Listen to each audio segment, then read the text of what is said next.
So distressed asset valuation, startup entities valuation, valuation of a small and medium enterprise, valuation of a cyclical firm, valuation of investment entities, and valuation for insurance coverages. So the first thing, friends, that we have to do whenever we have to do valuation of any specific situation, as we see on the screen, what we see on the screen is as per our syllabus. So first thing that whenever you come across any assignment of this kind, first find out as to what are the peculiarities of the specific situation, and keeping those peculiarities of these specific situations, you will need to decide your methodology or your approach for the valuation. So for that, what we would need to do, we would need to answer few questions, and these questions, remember, are equally applicable for all these 6 situations, not only to all these 6 situations, but also to any other situation that may fall into this category. So first of all, as I said, what are the peculiarities of these situations? Assess them, write them down. What kind of informations are available about these situations? What additional information will be required for completing valuation in this specific situation? What can be the source for obtaining these information? What is the purpose of valuation? What is the premise of valuation? Which valuation approach will be most appropriate in the given situation? Now friends, here you should remember, there is no hard and fast rule. I wish it was there, where you can say this method, this approach will fit into this situation. No, every time you have to assess, analyze, and then come to conclusion as to which approach, which method is the most appropriate, and can you do it with a single method, or do you need to have average, or do you need to have one method supported by another method?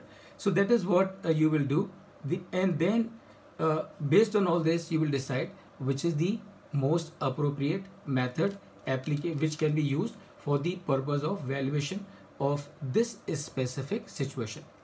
Now this, friends, becomes your starting point for the purpose of valuation of specific situations. After this, you go one by one.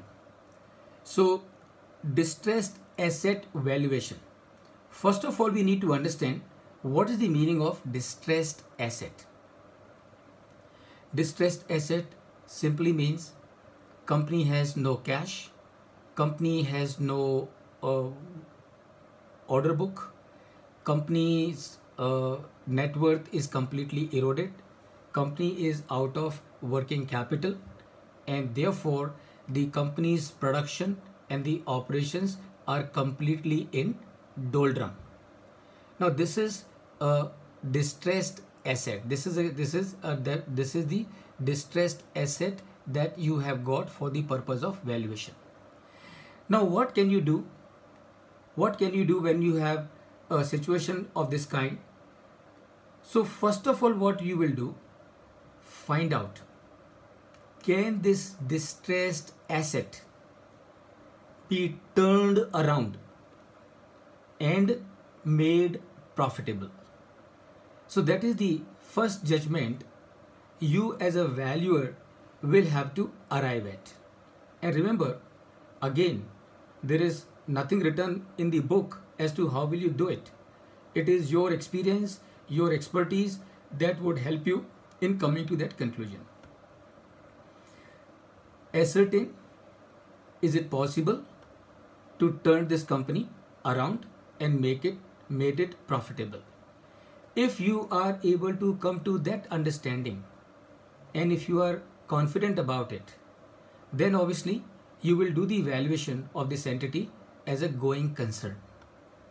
Now, if your conclusion is this possibility is not there, this company cannot be turned around, this company is now finished, so now what you do, then you will need to do the valuation on liquidation basis.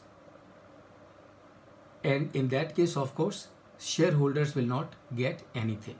And this is how you will handle a distressed asset valuation. Any question, anyone?